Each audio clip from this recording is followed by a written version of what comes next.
The magic നോവലിലേക്ക് ഏവർക്കും സ്വാഗതം. സുധാകർ മംഗളോദയത്തിൻ്റെ അമ്മ വീട് പാർട്ട് 3. സുമംഗല ടീച്ചറേ, ഞാൻ വിളി കേട്ടുല്ലോ, ടീച്ചർ ചോദിച്ചു. വരികയും ചെയ്തു. പിന്നെ എന്തിനാ നാമം ജപിക്കും പോലെ ഇങ്ങനെ വിളിക്കണത്? എന്നെ മുത്തശ്ശിന്ന് വിളിച്ചാൽ മതിയെന്ന് നിന്നോട് ഞാൻ പല കുറി പറഞ്ഞിരിക്കണു. അതെങ്ങനാ? അങ്ങനെ ആരേലും വിളിച്ചു കേട്ടാലല്ലേ നീ പഠിക്കൂ. പെട്ടെന്ന് ശാരിക തിരിഞ്ഞു. പഴത്തിലൊന്ന് കുത്തി ഒരിറക്ക അകത്താക്കി. ടീച്ചർക്ക് സന്തോഷമായി. ഒരിത്തിരി നീ കഴിച്ചാൽ മതി, എനിക്ക് സമാധാനമായി ഉറങ്ങാം. പിന്നെ ശാരിക വീണ്ടും പഴത്തിൽ കൊത്തി. എന്നിട്ടത് അഴികൾക്കിടയിലൂടെ പുറത്തേക്ക് തെറിപ്പിച്ചു. കുറുമ്പ്, ടീച്ചർ ചിരിച്ചു. ഇനി എങ്ങനെയാ നിന്നെ ഞാൻ സ്നേഹിക്കേണ്ടത്? എനിക്കറിയില്ല. തത്ത പഴം മുഴുവൻ കൊത്തി തെറിപ്പിച്ചു.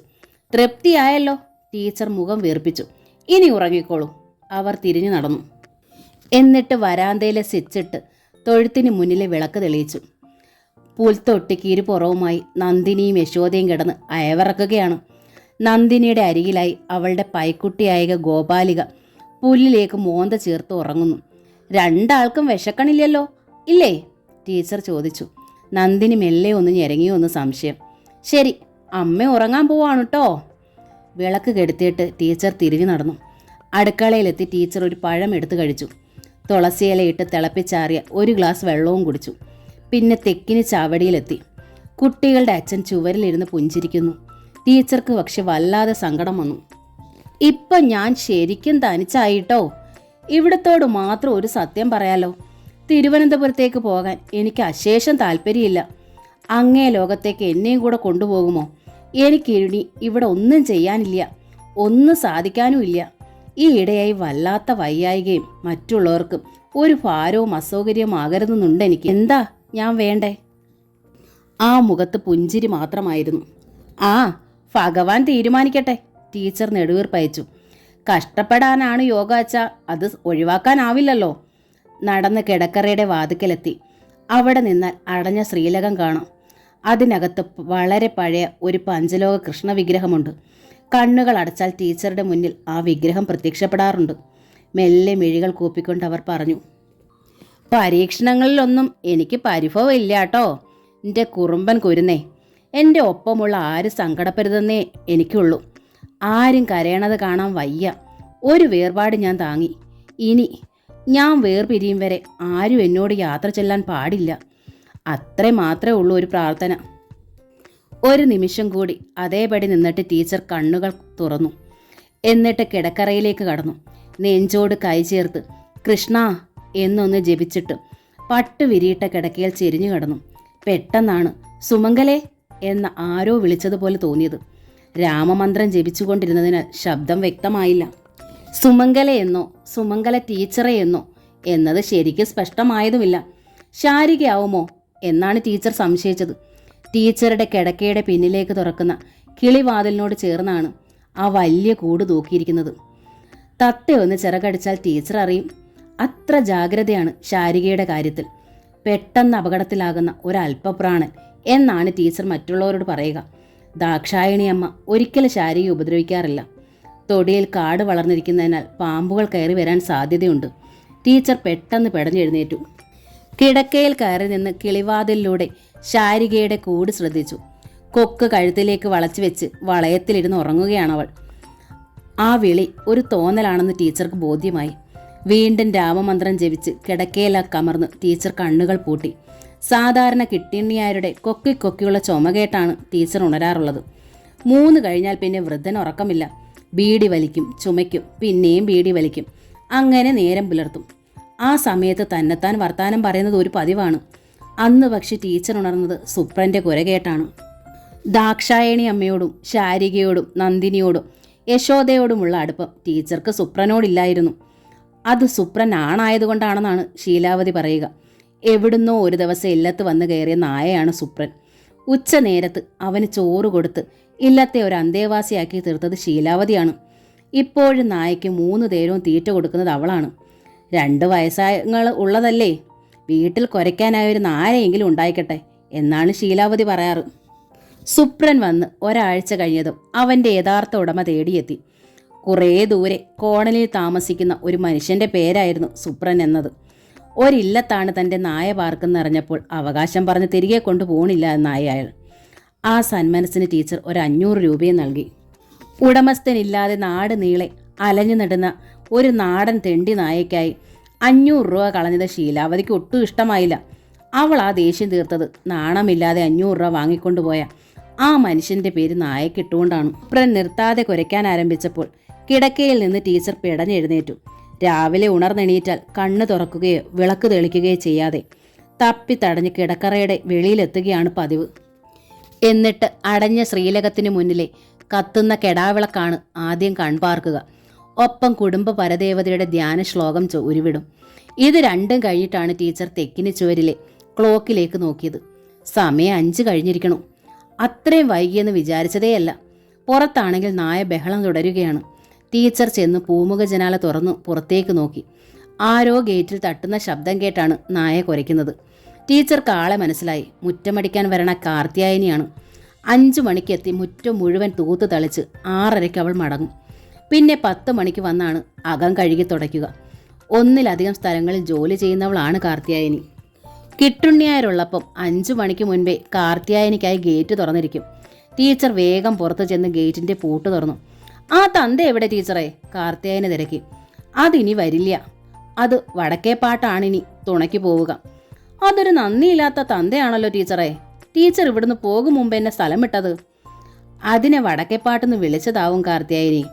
ഞാൻ ഇവിടെ ഇല്ലാതായാലും അതിനെ ആരേലും വേണ്ടേ? സ്വന്തമെന്ന് പറയാൻ ആരും ഇല്ലാത്തതല്ലേ പാവം. കാർത്തിയായനി പിന്നെ തർക്കിച്ചില്ല. ടീച്ചർ പോയി കുളപ്പരയിലിറങ്ങി കുളിച്ചു വന്നു. അപ്പോഴേക്കും ശീലാവതിയും എത്തി. ആ മഹാപാപി കിട്ടുണ്ണിയാർ വന്നില്ല ഇല്ലയോ? അവൾ ചോദിച്ചു. കാർത്തിയായനിൽ നിന്ന് ശീലാവതി അറിഞ്ഞിട്ടുണ്ടാകുമെന്ന് ടീച്ചർ മനസ്സിലാക്കി. ആ വയസ്സിനെ വെറുതെ ചീത്ത പറയിക്കണ്ട എന്ന് കരുതി ഒരു കള്ളം കൂടി പറഞ്ഞു. നന്നായി. ശീലാവതിയുടെ മുഖം പ്രകാശിച്ചു. ഇനി പോകും വരെ ആ കുട്ടി മതി.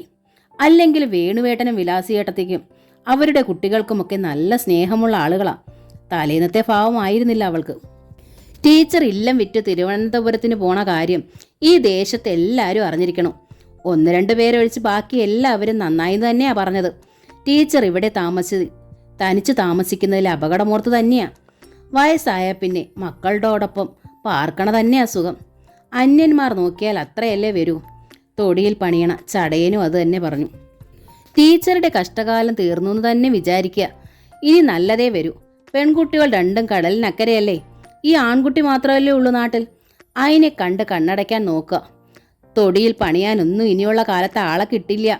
ഒക്കെ കാട് പിടിച്ചു മുടിയും. അത് കാണാതിരിക്കണതല്ലേ സമാധാനം. വിറ്റ് കാശാക്കിയ വാങ്ങണവരിവിടെ മാനമുട്ടെ മാളിക ഉയർത്തും. എന്നിട്ട് തീപ്പെട്ടിക്കൂട് പോലുള്ള മുറികൾ വിറ്റ് മുടക്കിയതിൻ്റെ ഇരട്ടി തിരിച്ചെടുക്കും. അങ്ങനെ കെട്ടിടങ്ങളല്ലാതെ ലോകത്ത് മണ്ണില്ലാതാവും. ഒടുവിൽ കഴിക്കാൻ ആഹാരമില്ലാതെ, കുടിക്കാൻ വെള്ളമില്ലാതെ, ശ്വസിക്കാൻ പ്രാണവായുവില്ലാതെ അടുത്ത തലമുറ ചത്തു വീഴും. നമ്മുടെയൊക്കെ കുട്ടിക്കാലത്തെ കലിയുഗമെന്ന് കേൾക്കണതാ. പക്ഷെ അത് വന്നതിപ്പോഴാ ടീച്ചറെ. പത്രമെടുത്ത് നിവർത്തിയാൽ അത് മനസ്സിലാകും. ടീച്ചർ ഒരു മറുപടിയും പറഞ്ഞില്ല. 2 ദിവസം കഴിഞ്ഞപ്പോൾ ടെലിഫോൺ നന്നാക്കാൻ ആള് വന്നു. ഇനി അത് നന്നാക്കണമെന്നില്ലേ സാറേ? ശീലാവതി പറഞ്ഞു. ഞങ്ങൾ ഇവിടുന്ന് വിറ്റു സ്ഥലം വിടാം. പിന്നെ ടെലികോം ജീവനക്കാരൻ ഫോൺ നന്നാക്കിയിട്ടാണ് പോയത്. ടീച്ചർ ഒരു ടിപ്പ് കൊടുക്കുകയും ചെയ്തു. അന്ന് രാത്രി മകൻ്റെ ഫോൺ വന്നു ടീച്ചർക്ക്. നാളെ അതിരാവിലെ ഞാൻ വരും. പാതിരാവ് കഴിഞ്ഞു ഞാൻ ഇവിടുന്ന് പുറപ്പെടും. അമ്മ അമ്പലത്തിൽ കുളിച്ചു തൊഴുതിരുന്നോളൂ. നാളെ നമുക്ക് ആധാരം രജിസ്റ്റർ ചെയ്യണം. അമ്മ വന്ന് ഒപ്പിടണം. എല്ലാം ഇവിടെ ഇരുന്ന് തന്നെ ഞാൻ ഏർപ്പാട് ചെയ്തിട്ടുണ്ട്. ശരി മോനെ, ടീച്ചർ സമ്മതിച്ചു. രാവിലെ ടീച്ചർ കുളിച്ചു തൊഴുതു വന്നപ്പോഴേക്കും മകനും എത്തി. അവർ ഒരുമിച്ചാണ് പ്രാതൽ കഴിച്ചത്. പ്രശാന്ത് സന്തോഷവാനായിരുന്നു. ഈശ്വരാനുഗ്രഹത്താൽ എല്ലാം വേഗം വേഗം നടക്കുന്നുണ്ട്. നമ്മുടെ വീട് പണിയും സ്പീഡായി മുന്നേറുന്നു. ശ്രുതിയെ ഇത്ര സന്തോഷമായിട്ട് ഞാൻ മുൻപ് കണ്ടിട്ടില്ല. അമ്മയ്ക്ക് തരാൻ കുറച്ച് ഫ്രൂട്ട്സ് അവൾ തന്നു അയച്ചിട്ടുണ്ട്. അങ്ങോട്ട് തന്നയക്കാൻ കുറച്ച് ചക്ക വറുത്ത് വെക്കണമെന്ന് ശീലാവതിയോടും പറഞ്ഞിട്ടുണ്ട്. അത് മറക്കാതെ കൊണ്ടുപോകണേ. ഏറ്റു. പ്രശാന്ത് തലയാട്ടി. ഇപ്പോൾ ഞാൻ ഇങ്ങോട്ട് പോരണോന്ന് പറയുമ്പോൾ ശ്രുതിക്കൊരു വിരോധവും ഇല്ല. എപ്പോൾ തിരിച്ചെത്തുമെന്ന ചോദ്യവുമില്ല. എവിടെ നിന്ന് ഒരു പ്രത്യേക ശബ്ദം പുറപ്പെട്ടത് അയാളുടെ കാതിലെത്തി. എന്തേ ഒരൊച്ച? ശാരികയാവും, ടീച്ചർ പറഞ്ഞു. പക്ഷേ അത് അടുത്ത മുറിയിൽ നിന്ന് ശീലാവതി പരിഹാസത്തിൽ നീട്ടി മൂളിയതാണെന്ന് അവർ തിരിച്ചറിഞ്ഞു. രജിസ്റ്റർ ഓഫീസിലേക്കായി കാറിൽ കയറിയപ്പോഴാണ് പ്രശാന്ത് ഓർമ്മപ്പെടുത്തിയത്. അമ്മ കണ്ണട എടുക്കാൻ മറന്നു. ഈയിടെ ഞാനത് ഉപയോഗിക്കാറില്ല. വായനയ്ക്കൊന്നും എനിക്ക് എവിടെയാ നേരം. ഒപ്പിടാൻ കണ്ണട വേണ്ടേ? നീ ചൂണ്ടുവിരൽ വെക്കുന്നിടത്ത് ഞാൻ ഒപ്പിട്ടാൽ മതിയല്ലോ. അതിനായി ഇനി തിരിച്ചു കയറണ്ട. മകൻ ചൂണ്ടുവിരൽ വെച്ചിടത്തെല്ലാം ഒപ്പിട്ടിട്ട് ടീച്ചർ തിരികെ ഇല്ലത്തെത്തി. പൂമുഖ കോലായിൽ വേണുമേനോൻ കാത്തിരിപ്പുണ്ടായിരുന്നു. അമ്മയും മകന് കാറിൽ നിന്ന് ഇറങ്ങുമ്പോഴേക്കും അയാൾ പുഞ്ചിരിയോടെ എഴുന്നേറ്റു. കഴിഞ്ഞ കുറി കുട്ടം വന്നപ്പോൾ നിക്ക് കാണാൻ കഴിഞ്ഞില്ല. ഇന്നിപ്പോൾ ആധാരം രജിസ്റ്ററാക്കലാണെന്നറിഞ്ഞു. ഒന്ന് കണ്ടിട്ട് പോകാമെന്ന് വെച്ച് കാത്തിരുന്നതാ. നേരെ ഉണ്ടായില്ല കഴിഞ്ഞ കുറി അവിടെ വരാൻ. വിനയത്തിൽ പ്രശാന്തം പുഞ്ചിരിച്ചു. എന്നാ അമ്മയെ കൊണ്ടുപോവാ? വീട് പണി കഴിഞ്ഞാലുടൻ. പാലുകാച്ച് കഴിഞ്ഞ്. ആ ചടങ്ങിന് അമ്മ വേണ്ടേ? അതിഥികളുടെ തിരക്കായിരിക്കുമെന്ന്. അമ്മയ്ക്കത് ബുദ്ധിമുട്ടാവും. അമ്മയുടെ പേരിൽ തന്നെ അല്ലേ പണിയണ വീട്? പ്രശാന്തിൻ്റെ മുഖം ഇരുണ്ടു. സ്ഥലം വാങ്ങിയത് കുട്ടൻ്റെ വേളിയുടെ പേരിലാണെന്നാ ദേശത്ത് കേൾക്കണത്. അമ്മയുടെ പേരിലുള്ള സ്ഥലവും ഇല്ലോ വിറ്റ് അവിടെ വീട് പണിയുമ്പോൾ അമ്മയ്ക്ക് അഭിമാനിക്കാൻ അവിടെ ഒരു അവകാശമുണ്ടെന്ന് അറിയാൻ വേണ്ടി തിരക്കിയതാ. കുട്ടൻ്റെ പേരിലാച്ചാ ഒരു കുഴപ്പമില്ല. ദേഷ്യം തോന്നരുത്. പ്രശാന്തിൻ്റെ മുഖം ചുളിയണത് കണ്ട് ടീച്ചറെ ഒന്ന് നോക്കിയിട്ട് മേനോൻ കൂട്ടിച്ചേർത്തു. കുട്ടിയുടെ അച്ഛൻ്റെ സ്നേഹിതൻ്റെ സ്വാതന്ത്ര്യത്തിൽ ചോദിച്ചതാ. ഈ ദേശക്കാരുടെ തൊഴിൽ അപവാദം പറയലാണോ? പ്രശാന്ത് മുഖം തിരിച്ചു. ഉണ്ണി, ടീച്ചറുടെ ശബ്ദം അടഞ്ഞു. എങ്കിൽ തുറന്നു തന്നെ പറയാം. പ്രശാന്ത് മേനോനെ അഭിമുഖീകരിച്ചു. തങ്ങളുടെ കുടുംബകാര്യത്തിൽ വേണുമേനോൻ ഇടപെടണ്ട. വേണുമാമാന്നല്ലേ നീ മുൻപ് വിളിച്ചിരുന്നത്? ടീച്ചർ തിരക്കി. അധിക പ്രസം നാവിന്ന് വീണതോടെ ആ ബന്ധത്തിൻ്റെ തിരശ്ശീലയും വീണിരിക്കുന്നു. തൻ്റെ മകൻ പ്രേമൻ പഠിക്കാൻ മടിയായതിനാൽ വ്യസനിച്ചു പോയ വേണു സാന്ത്വനിച്ചു. നിമിഷ നേരത്തേക്ക് ചലനമറ്റു നിന്നുപോയ വേണുമേനോൻ ആരെയും നോക്കാതെ അറിയിച്ചു. ഞാൻ ഇറങ്ങണു. തിടുക്കത്തിൽ തിരിഞ്ഞു പറഞ്ഞ് പുറത്തേക്ക് പോവുകയും ചെയ്തു. ഏതാനും നിമിഷങ്ങൾ കൂടി അമ്മയും മകനും നിശബ്ദമായി പൂമുഖ കോലായിൽ നിന്നു. വേണുമേനോൻ്റെ അടുത്ത് ഒരിക്കലും അങ്ങനെ പറയരുതായിരുന്നുണ്ണി എന്ന് പറയാൻ അടുകയായിരുന്നു ടീച്ചർ. അപ്പോഴാണ് പ്രശാന്ത് പറഞ്ഞത്. അമ്മയ്ക്ക് പറയാനുള്ളത് അമ്മ തന്നെ പറയുന്നതായിരുന്നു ഭംഗി. ആ മനുഷ്യനെ കൊണ്ട് പറയിക്കേണ്ടിയിരുന്നില്ല. ഉണ്ണി, ടീച്ചർ കരഞ്ഞുപോയി. അമ്മയുടെ സ്ഥലവും ഇല്ലവും വിറ്റ് പണം കൊണ്ട് വീട് വെക്കുമ്പോൾ അത് അമ്മയുടെ പേരിലായിരിക്കണമെന്ന് ഞാൻ അറിഞ്ഞില്ല. അമ്മയ്ക്കൊന്നും വേണ്ട കുട്ടി. നീ സുഖമായി കണ്ടാൽ മാത്രം മതി അമ്മയ്ക്ക്. എനിക്കൊരിക്കലും സുഖം ഉണ്ടാവാൻ പോണില്ലമ്മേ. പ്രശാന്ത് മെല്ലെ അകത്തേക്ക് നടന്നു. വീട് വെക്കണ സ്ഥലം ശ്രുതിയുടെ പേരിലാണ് വാങ്ങിയിരിക്കണത്. അപ്പോൾ വീടിനെങ്കിലും എനിക്ക് അവകാശം വേണ്ടേ എന്ന് ഞാൻ ചോദിച്ചതാണ്. എനിക്കുള്ളതെല്ലാം ഞാൻ ഇതിൽ മുടക്കാൻ പോവുകയാണല്ലോ എന്ന്. ശ്രുതി അപ്പോൾ പൊട്ടിക്കരഞ്ഞു. പ്രശാന്തിന് അത്ര പോലും എന്നെ വിശ്വാസമില്ലേ എന്ന് ചോദിച്ചു. വിശ്വാസമില്ലെങ്കിൽ നമുക്ക് പിരിയാമെന്ന് വരെ അവൾ പറഞ്ഞു. കുട്ടികൾ രണ്ടുപേരും കേൾക്കുകയായിരുന്നു വർത്തമാനം. അവരുടെ കണ്ണുകൾ നിറഞ്ഞൊഴുകുന്നത് ഞാൻ കണ്ടു. പിന്നെ ഞാൻ ഒരക്ഷരവും പറഞ്ഞില്ല. ഉണ്ണി, മകൻ്റെ പിന്നിലെത്തി ആ ചുമലിൽ ടീച്ചർ തഴുകി. മേനോൻ പറഞ്ഞത് അദ്ദേഹത്തിൻ്റെ സ്വന്തം അഭിപ്രായമാണ്. അമ്മയ്ക്ക് അങ്ങനെ ഒരാഗ്രഹം ഉണ്ടായിരുന്നെങ്കിൽ ഒപ്പിടും മുമ്പേ ഞാൻ പറയില്ലായിരുന്നോ? പ്രശാന്ത് വ്യസനത്തിൽ അമ്മയുടെ നേർക്ക് തിരിഞ്ഞു. പക്ഷേ ഒരു കാര്യം, ആ മുഖം മുറുകി. ശ്രുതി എന്ത് പറഞ്ഞാലും നിന്റെ കാര്യം നീ നോക്കി ചെയ്യേണ്ടതാണ്. അത് അമ്മയ്ക്ക് വേണ്ടിയല്ല, നിനക്ക് വേണ്ടിയാണ്. അബദ്ധം പിണഞ്ഞുവെന്ന് നിനക്ക് തോന്നാൻ ഇടവരരുത്. ടീച്ചർ അകത്തേക്ക് കയറിപ്പോയി. ഇടനാഴിയിലേക്ക് എത്തുമ്പോൾ വാതിലിന് പിന്നിൽ ശീലാവതി ഉണ്ടായിരുന്നു. അബദ്ധം പിണഞ്ഞു കഴിഞ്ഞുല്ലോ, ഇനി തോന്നിയിട്ട് എന്താ കാര്യം? അവൾ ചോദിച്ചു. ടീച്ചറുടെ മുഖത്ത് മനസ്സിലാവാത്ത ഭാവമായിരുന്നു. ടീച്ചറുടെ കാര്യമല്ല ഞാൻ പറഞ്ഞത്, മകൻ്റെ കാര്യമാണ്. ശീലാവതി തിരിഞ്ഞു നടന്നു. ദാക്ഷായണിയമ്മ ഒന്ന് നിൽക്കൂ, ടീച്ചർ പറഞ്ഞു. ശീലാവതി ഞെട്ടലോടെ തിരിഞ്ഞു നോക്കി. എല്ലാം കഴിഞ്ഞു, ടീച്ചർ പറഞ്ഞു. ഇനി കുത്തി നോവിക്കും വിധം ആരോടും ഒന്നും പറയണ്ട. ഉണ്ണിയുടെ കാതിൽ വല്ലതും എത്തിയാൽ അവന് സഹിക്കില്ല. അത് മനസ്സിലായി. ശീലാവതി ചിരി കടിച്ചമർത്തി. പക്ഷേ എന്നെ വിളിച്ചതെന്തേ? ടീച്ചറുടെ മുഖത്ത് വീണ്ടും മനസ്സിലാവാത്ത ഭാവം. ദാക്ഷായണി അമ്മ ഇവിടുത്തെ പൂച്ചയാണ്. എൻ്റെ പേര് ശീലാവതി എന്നാ. കൊള്ളരുതാത്തവനും കുഷ്ഠരോഗിയുമായ ഭർത്താവിന് വേശ്യാഗ്രഹത്തിലേക്ക് തലയിൽ ചുമന്നവളുടെ പേര് ഒന്നു മാറിയിരുന്നെങ്കിലെന്ന് എനിക്ക് ആശയുണ്ട്. എന്ന് വെച്ചായി പകരമായൊരു പൂച്ചയുടെ പേരെനിക്ക് വേണ്ടാട്ടോ. ഞാൻ അങ്ങനെയാണോ നിന്നെ വിളിച്ചത്? ടീച്ചർക്കും ചിരി വന്നു. മെലിഞ്ഞാന്നു എന്നെ ഒരു പ്രാവശ്യം ദാക്ഷായണി അമ്മയെന്ന് വിളിച്ചിരുന്നു. അത് ഞാൻ വിട്ടു. ഒരാഴ്ച മുമ്പ് ആ ചടയനെ കയറി സുപ്രാന്ന് വിളിക്കണമെന്നും കേട്ടു. അയാളത് ശ്രദ്ധിച്ചില്ലാന്ന് തോന്നണു. ഇല്ലേച്ച നായിൻ്റെ പേര് വിളിച്ച മനുഷ്യന്മാർക്ക് സഹിക്കുവോ? അബദ്ധം പിണഞ്ഞതുപോലെ ടീച്ചർ വായു പൊത്തി ചിരിച്ചു. മറവി ഇശി കൂടുതലായി ഈടെ. ഇനി നായിനെ കയറി ചടയാന്നും പൂച്ചയെ കയറി ശീലാവതിന്നും വിളിക്കാതിരുന്നാൽ മതി. കൃഷ്ണ, ടീച്ചർ തലയിൽ കൈവച്ചു. വയസ്സാകുമ്പോൾ ചിലർക്ക് ഇങ്ങനെ സംഭവിക്കാറുണ്ടെന്ന് കേട്ടിരിക്കണു. ഈ പരീക്ഷണം കൂടി വേണോ ഈ സാധുവിനോട്? ടീച്ചർ തിരിഞ്ഞ് തൻ്റെ കിടക്കറയിലേക്ക് നടന്നു. യാത്രാവേഷം മാറ്റി പുറത്തു വന്നപ്പോഴേക്കും പ്രശാന്ത് മുന്നിലെത്തി. ഞാൻ ഇറങ്ങുക അമ്മേ. ഊണ് കഴിക്കാതെയോ? തീരെ വിശപ്പില്ല, മനസ്സാകെ കലങ്ങി മറിഞ്ഞിരിക്കണു. വേണുമേനോൻ പറഞ്ഞതുകൊണ്ടാണോ? അദ്ദേഹം ഒരു സാധു മനുഷ്യനാ. എന്നോടും നിന്നോടുമുള്ള സ്നേഹം കൊണ്ട് പറഞ്ഞതുമാ. നാട്ടിൻപുറത്തുകാർക്ക് അകമേ കാപ്പട്ടിയുമില്ലെന്ന് അറിഞ്ഞൂടെ? അദ്ദേഹം പറഞ്ഞതുകൊണ്ട് മാത്രമല്ലമ്മേ.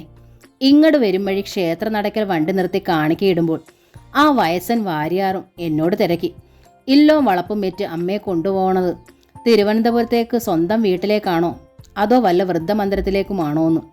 ടീച്ചറുടെ ചുണ്ടുകൾ ഒന്ന് വിതുമ്പി. അവർ പെട്ടെന്ന് ചുണ്ട് കടിച്ചമർത്തി. സത്യം പറഞ്ഞാൽ ഞാനൊരു ഭാഗ്യദോഷിയാണമ്മേ. ഇതൊന്നും ഞാൻ ആഗ്രഹിച്ചതേ അല്ല. സാരിയില്ല കുട്ടി. ടീച്ചർ ആ ചുമലിൽ തട്ടി. പോകാൻ തിടുക്കമുണ്ടെങ്കിൽ പൊയ്ക്കോളൂ. പക്ഷെ ശീലാവതി ചക്ക വറക്കണുണ്ട്, അതുകൂടി കൊണ്ടുപോകണം. വേണ്ടമ്മേ, എൻ്റെ ഇപ്പോഴത്തെ സർവ്വ സങ്കടങ്ങൾക്കും കാരണം എൻ്റെ വേളി തന്നെയാ. അങ്ങനെയുള്ള ഒരാൾക്ക് വേണ്ടി പലഹാരം ചുമക്കാൻ എനിക്ക് വയ്യ. എൻ്റെ അമ്മ എന്നെ ശപിക്കാതിരുന്നാൽ മാത്രം മതി. പ്രശാന്ത് പുറത്തേക്ക് നടന്നു. എന്നാ ഉണ്ണി ഇനി വരിക? ടീച്ചർ പുറകെ ചെന്നു. ഞാൻ വിളിക്കാം. മുറ്റത്തിറങ്ങി പ്രശാന്ത് കാറിൻ്റെ ഡോർ തുറന്നു.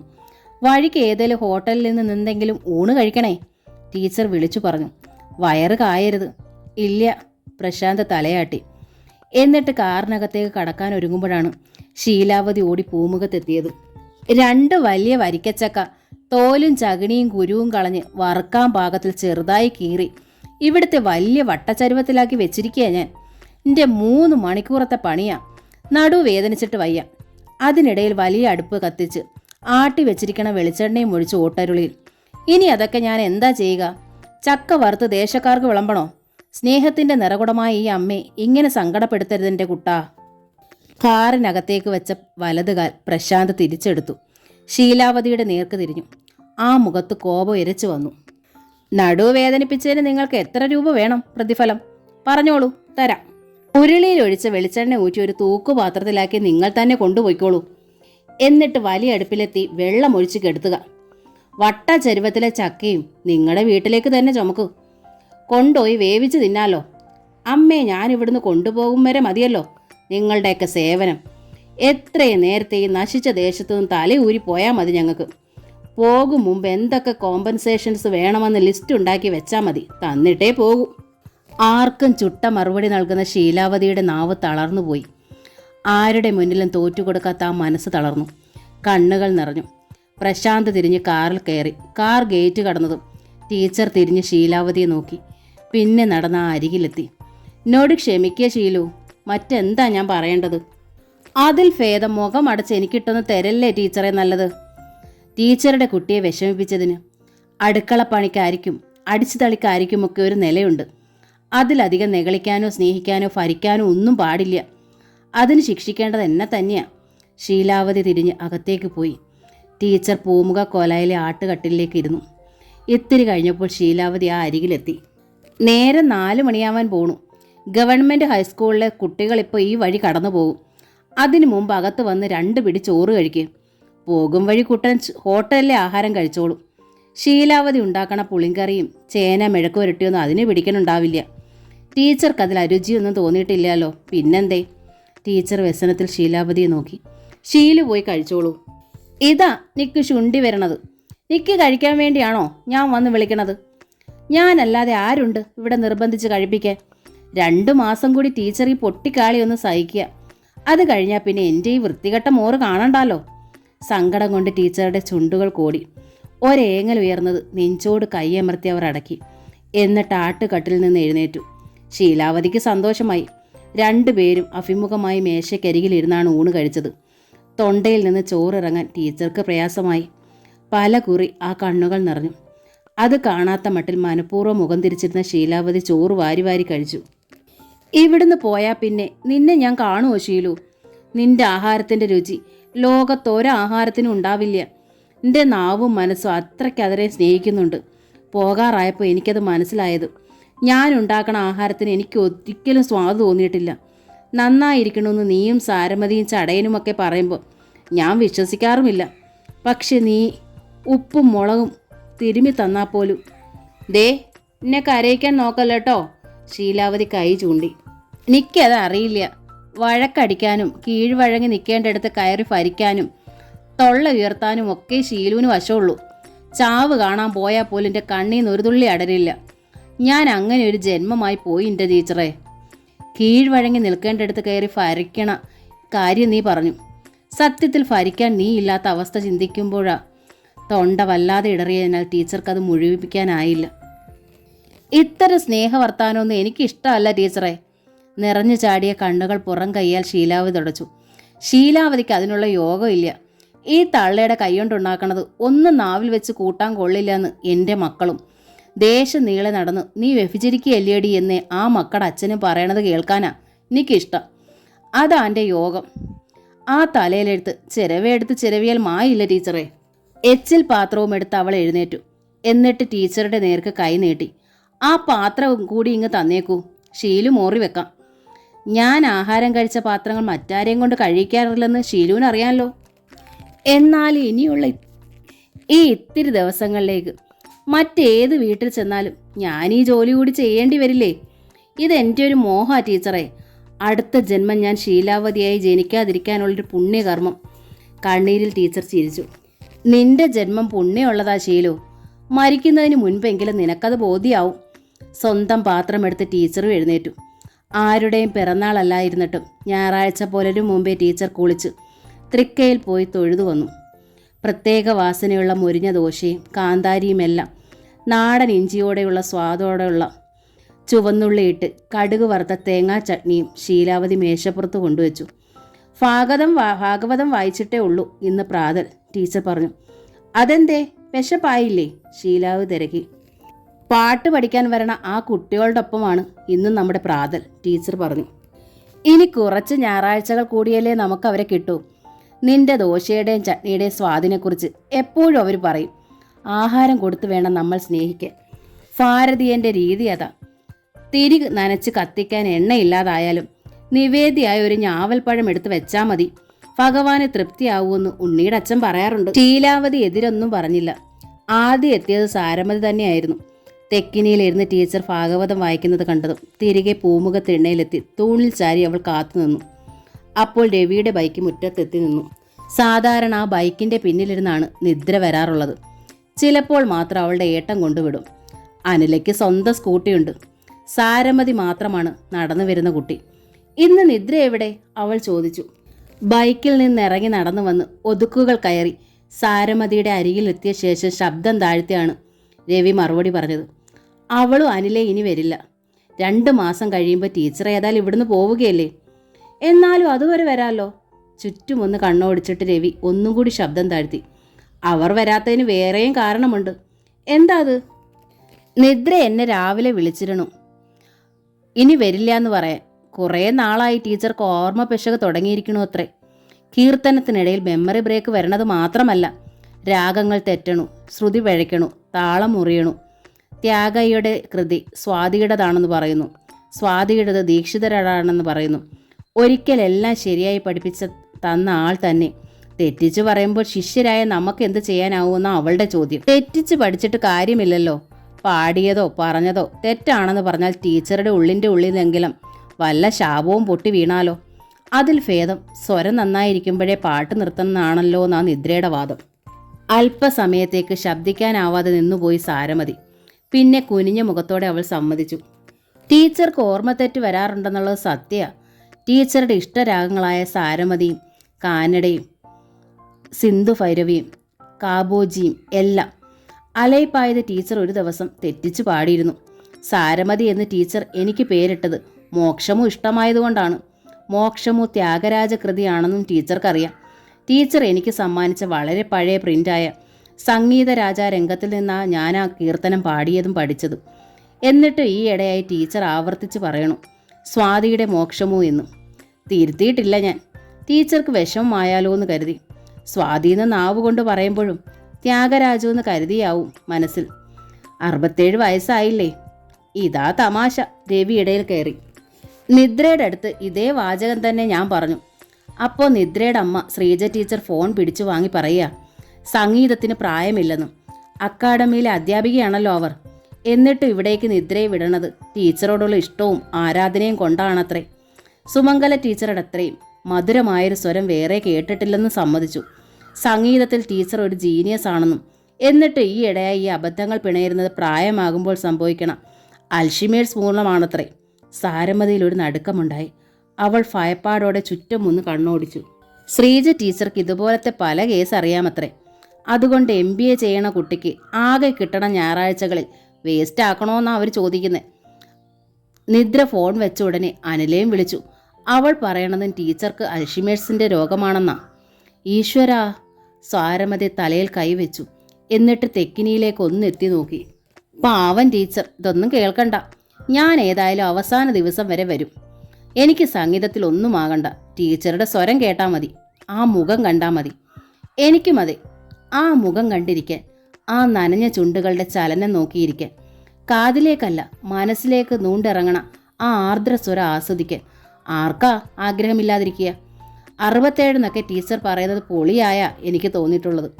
ആ മുഖം കണ്ടാൽ 50 വയസ്സ് തോന്നില്ലല്ലോ. എന്താ സൗന്ദര്യം! പ്രായം ബാധിച്ചത് ടീച്ചറിൻ്റെ മനസ്സിനാ. പെട്ടെന്നാണ് പിന്നിൽ നിന്ന് ടീച്ചറുടെ ശബ്ദമെത്തിയത്. എൻ്റെ കുട്ടികൾ വന്നോ? സാരമതിയും രവിയും ഒരുമിച്ചാണ് തിരിഞ്ഞത്. വരൂ, ടീച്ചർ ക്ഷണിച്ചു. പുലർന്നിട്ട് തൃക്കയിലെ തീർത്ഥമല്ലാതെ ജലപാനം ചെയ്തിട്ടില്ല ഞാൻ. നിങ്ങളോടൊപ്പം പ്രാതൽ കഴിക്കാനായി കാത്തിരിക്കുക. അയ്യോ, ഞാൻ കഴിച്ചു ടീച്ചറെ, രവി പറഞ്ഞു. ഞാനും, സാരമതി ആവർത്തിച്ചു. എത്ര മണിക്കാണ് കഴിച്ചത്? കൊഞ്ചലോടെയായിരുന്നു ചോദ്യം. 8-ന്, രവി പറഞ്ഞു. ഞാൻ 8:30-ക്ക്, സാരമതി ചിരിച്ചു. എങ്കിലിപ്പോൾ 11 ഈ 2 ദോശ കഴിച്ചാൽ മതി. ശീലാവതിയുടെ കൊഴുത്ത ചട്നിയിൽ മുക്കി. പിന്നെ പുറത്തേക്ക് എത്തി നോക്കി ടീച്ചർ. എവിടെ നിദ്രയും അനിതയും? തെക്കിനിയിൽ ചെന്നിരിക്കുക. അവരിന്ന് വന്നില്ല ടീച്ചറെ, രവിയാണ് പറഞ്ഞത്. ഉടനെ സാരമതി അർത്ഥഗർഭമായ അയാളെ ഒന്ന് നോക്കി. അതോടെ രവി വിക്കി. അവര് സുഖമില്ലേ അവർക്ക്? ടീച്ചർക്ക് പരിഭ്രമമായി. ഞാൻ വിളിച്ച് ചോദിക്കാം. ഇവിടെ ഫോൺ ശരിയാക്കിയിരിക്കണു. അവർ എന്നെ വിളിച്ചിരുന്നു ടീച്ചറെ, സാരമതി ഇടപെട്ടു. പരീക്ഷ അടുത്തിരിക്കണു 2 ആൾക്കും. ചിലപ്പോൾ വരില്ല എന്ന് കഴിഞ്ഞ ആഴ്ച തന്നെ സൂചിപ്പിച്ചിരുന്നതുമാ. ടീച്ചറുടെ മുഖം മങ്ങി. പരീക്ഷ കഴിയുമ്പോഴേക്കും നിക്ക് ഇവിടുന്ന് പോവാറാവും. എന്നാലും അവർ വന്ന് കാണാതിരിക്കില്ല. ആ ചുമലിൽ സാരമതി തഴുകി. ഞങ്ങളുടെ വീട്ടിലേക്ക് ഞാൻ കൊണ്ടുപോകും ടീച്ചറെ, സാരമതി പറഞ്ഞു. 16 കെട്ടോ ഇല്ലമോ അല്ലത്. എങ്കിലും അവിടെ ഒരു തെക്കിനിയുണ്ട്. കൃഷ്ണ വിഗ്രഹം വെച്ചൊരു പൂജാമുറിയും ദേവീ സാന്നിധ്യമുള്ളൊരു മച്ചകവും. ഞങ്ങളുടെ ദേവിയും ലക്ഷ്മിയും സരസ്വതിയും ഒക്കെ ആയിരിക്കും ടീച്ചർ അവിടെ. സ്നേഹം കൊണ്ട് മൂടുന്ന ഒരു മകനും മരുമകളും കൊച്ചുമകളും ഉണ്ടാവും ടീച്ചർക്കവിടെ. ടീച്ചർ മൂത്ത മകളുടെ മകൾക്കിടാനായി സൂക്ഷിച്ചു വെച്ച സുഹൃതമുള്ള ആ പേര് ലഭിച്ച ഈ കൊച്ചുമകൾ മരണം വരെ ടീച്ചറുടെ ഒപ്പമുണ്ടാവും. വാക്ക് അതുപോലെ ടീച്ചർക്ക്. എൻ്റെ പൊന്നുമോളെ, സാരമതിയെ നെഞ്ചിലേക്ക് അണച്ചു കിടത്തി ആ മുടിയിൽ തഴുകിക്കൊണ്ട് ടീച്ചർ പൊട്ടിക്കരഞ്ഞു. എൻ്റെ സുഹൃത നീയാ. ഇങ്ങനെയൊരു സുഹൃതം എനിക്ക് സ്വന്തമാണല്ലോ എന്ന സന്തോഷത്തിൽ ഏതു മരുഭൂമിയിലും ഈ അമ്മ കഴിഞ്ഞോളാം കുട്ടി. പെട്ടെന്ന് ടീച്ചറുടെ നെഞ്ചിൽ നിന്ന് ശിരസ്സുയർത്തി അവൾ ആ മുഖത്തേക്ക് നോക്കി. അപ്പോൾ ടീച്ചർ എൻ്റെ കൂടെ വരില്ല? തിരുവനന്തപുരമാ ടീച്ചർക്ക് ഇഷ്ടം? ഇവിടുന്ന് പോകാനുള്ള പ്രയാസം ഞാൻ തന്നെയാണല്ലോ കുട്ടി പറഞ്ഞത്. തിരുവനന്തപുരമാണെങ്കിലും എനിക്കറിയാത്ത സ്ഥലമൊന്നുമല്ല. ഞാൻ പഠിച്ചത് അവിടുത്തെ സംഗീത കോളേജിലാണ്. ഒരു ബന്ധുഗൃഹത്തിലോ അന്ന് താമസിച്ചിരുന്നത്. അന്നത്തെ രക്ഷകർത്താക്കൾ എന്നേ മരിച്ചുപോയി. മക്കൾ അവിടെ വിട്ട് വിദേശത്ത് എവിടെയോ സെറ്റിൽഡുമായി. പക്ഷെ ഇപ്പോൾ എന്നെ കൊണ്ടുപോകുന്നത് എൻ്റെ മകനാണല്ലോ. അവൻ വന്ന് വിളിച്ചാൽ എനിക്ക് പോകാതെ പറ്റുമോ? ആ മകൻ ടീച്ചറെ കൊണ്ടുപോണത് എവിടേക്കാണെന്നറിയാമല്ലോ. അവിടുത്തെ ആരമ്യ ഹർമ്മ്യത്തിൽ താമസിക്കുന്നത്. ടീച്ചറെ ഒരിക്കലും വന്ന് കണ്ടിട്ടില്ലാത്ത ഒരു സ്ത്രീയാ. ഡോക്ടറായിരിക്കാം അവർ, പ്രസിദ്ധയും സന്നദ്ധയുമായിരിക്കാം. എന്നാലും ഒരു തുള്ളി സ്നേഹം പോലുമില്ലാത്ത മരവിച്ചൊരു ഹൃദയമാ അവരുടെ നെഞ്ചിനുള്ളിലുള്ളതെന്ന് ഈ ചിറ്റിലശ്ശേരിയിൽ എല്ലാവർക്കും അറിയാം. അവിടെ ടീച്ചർക്ക് സമാധാനമുണ്ടാകുമോ? സന്തോഷമുണ്ടാകുമോ? അവിടെ പക്ഷെ എൻ്റെ മകനുണ്ടാവില്ലേ കുഞ്ഞേ? ഞാനൊരമ്മയല്ലേ. ജന്തുസഹജമായൊരു ബന്ധമാത്. തൻ്റെ കുഞ്ഞെന്നോർക്കുമ്പോൾ ഒരമ്മയുടെ ഹൃദയം പിടയും. നീ നിൻ്റെ അമ്മയോട് ചോദിച്ചു നോക്കൂ. എൻ്റെ ഉണ്ണി വന്ന് വിളിക്കുമ്പോൾ ഞാൻ പോയില്ലെങ്കിൽ അവനെ കാണാതെ ഞാൻ മരിക്കേണ്ടി വരില്ലേ? ഈ ദേശക്കാരുടെ മുന്നിൽ ഞാൻ അവനെ നാണം കെടുത്തിയാൽ ഈ അമ്മയോട് അവൻ്റെ ഉള്ളിൽ പകയാവില്ലേ? ടീച്ചർ പറയണതാണ് സാരമതി ശരി, രവി പറഞ്ഞു. അവൻ്റെ സ്വരം ഇടറിയിരുന്നു. ആ കണ്ണുകളിൽ നനവായിരുന്നു. എനിക്ക് ഏറ്റവും പ്രിയപ്പെട്ട എൻ്റെ കുട്ടികളുടെ മുമ്പിൽ ഞാൻ എൻ്റെ സങ്കടം ഒന്ന് പറഞ്ഞു എന്നേ ഉള്ളൂ. പുഞ്ചിരിക്കാൻ ശ്രമിച്ചുകൊണ്ട് ടീച്ചർ നേരിയതിൻ്റെ തുമ്പാൽ കണ്ണുകൾ തുടച്ചു. ഇനി പോകും വരെ എൻ്റെ കണ്ണ് നനയില്ല മക്കളെ. അതിനല്ല ഞാനിതൊക്കെ പറഞ്ഞത്. ടീച്ചറുടെ നെഞ്ചിലേക്ക് വീണ്ടും മുഖമണച്ചു സാരമതി. ടീച്ചറെ ഞങ്ങളുടെ വീട്ടിലേക്ക് കൂട്ടാനായി അച്ഛൻ ഇങ്ങ് വരാനിരിക്കുക. അത് വേണ്ടമ്മൂ. വീണ്ടും സാരമതിയുടെ മുടിയിൽ തഴുകി ടീച്ചർ. ടീച്ചർക്ക് അതിനാവില്ലെന്ന് ഇപ്പം മനസ്സിലായല്ലോ. വരൂ, നമുക്ക് വല്ലതും കഴിക്കാം. അത് കഴിഞ്ഞ് നമുക്കല്പം പാടണ്ടേ? ടീച്ചർക്ക് തെറ്റു വന്നാൽ നിങ്ങൾ തിരുത്തണം. അതിനൊക്കെ ഇനിയും കുറച്ച് ഞായറാഴ്ചകളേ ഉള്ളൂ. സാരമതിയും രവിയും സമ്മതിച്ചു. ദോശ മുറിച്ച് ചട്നിയിൽ മുക്കി ടീച്ചർ സാരമതിയുടെ വായിൽ വെച്ച് കൊടുക്കുമ്പോൾ രവി കൊതി പറഞ്ഞു. എനിക്കും. ഉടനെ ടീച്ചർ രവിക്കും നൽകി. കുട്ടികളെ ഊട്ടാൻ എനിക്കും കൊതിയാ. എൻ്റെ പേരക്കുട്ടികളല്ലേ നിങ്ങൾ? അങ്ങനെ 3 ഞായറാഴ്ചകൾ കൂടി കഴിഞ്ഞു. ഒരു ദിവസം ടീച്ചറുടെ ശിഷ്യയായിരുന്ന നിദ്രയുടെ അമ്മയും അക്കാഡമിയിലെ ടീച്ചറുമായ ശ്രീജ ടീച്ചർ ഫോണിൽ വിളിച്ച് ഒരു അപൂർവ രാഗത്തെക്കുറിച്ച് തിരക്കി. ടീച്ചർ അതിൻ്റെ ആരോഹണവും അവരോഹണവും അടക്കം എല്ലാം കൃത്യമായി പറഞ്ഞു കൊടുത്തു. ഫോണിലൂടെ പാടി കേൾപ്പിക്കുകയും ചെയ്തു. ശ്രീജയ്ക്ക് അത് അതിശയമായി. കുട്ടികളുടെ സെമസ്റ്റർ പരീക്ഷ കഴിഞ്ഞോ ശ്രീജ? ഒടുവിൽ ടീച്ചർ തിരക്കി. പരീക്ഷയോ? ഇപ്പം എന്ത് പരീക്ഷ? ശ്രീജ അമ്പരപ്പ് ഭാവിച്ചു. ടീച്ചർക്കിത് എന്തു പറ്റി? നിദ്രയുടെ പരീക്ഷ എടുത്തത് കൊണ്ടാണ് ഞായറാഴ്ചകളിൽ വരാത്തതെന്ന് സാരമതി പറഞ്ഞു. അതോടെ ശ്രീജയ്ക്ക് ചമ്മലായി. സാരമതി അങ്ങനെ ഒരു കെണിയിരിക്കുന്നത് അവർ അറിഞ്ഞില്ല. അത് ശ്രീജ വിക്കി. അത് ഞാൻ മറന്നുട്ടോ, പരീക്ഷ വരണുണ്ട്. തിടുക്കത്തിൽ അവർ ഫോൺ വെച്ച് കളഞ്ഞു. നിദ്ര വരാത്തത് പരീക്ഷ അടുത്തത് കൊണ്ടല്ലെന്ന് ടീച്ചർക്ക് മനസ്സിലായി. അപൂർവ രാഗത്തെക്കുറിച്ച് ശ്രീജ തിരക്കിയത് അതേക്കുറിച്ച് അറിയാഞ്ഞിട്ട് തന്നെയാണോ എന്നും സംശയമായി. 2-3 നിമിഷങ്ങൾക്ക് മാത്രമേ ആ ഒരു വൈക്ലഫ്യൻ ടീച്ചറുടെ മനസ്സിൽ കിടന്നുള്ളൂ. പെട്ടെന്ന് തന്നെ അവർ അത് ഓർമ്മയിൽ നിന്ന് കളഞ്ഞു. സുധാകർ മംഗളോദയത്തിൻ്റെ അമ്മ വീട് എന്ന നോവലിൻ്റെ ഈ ഭാഗം ഇവിടെ പൂർണ്ണമാവുകയാണ്. അടുത്ത ഭാഗം ഉടൻ തന്നെ അപ്ലോഡ് ചെയ്യുന്നതായിരിക്കും. Thank you.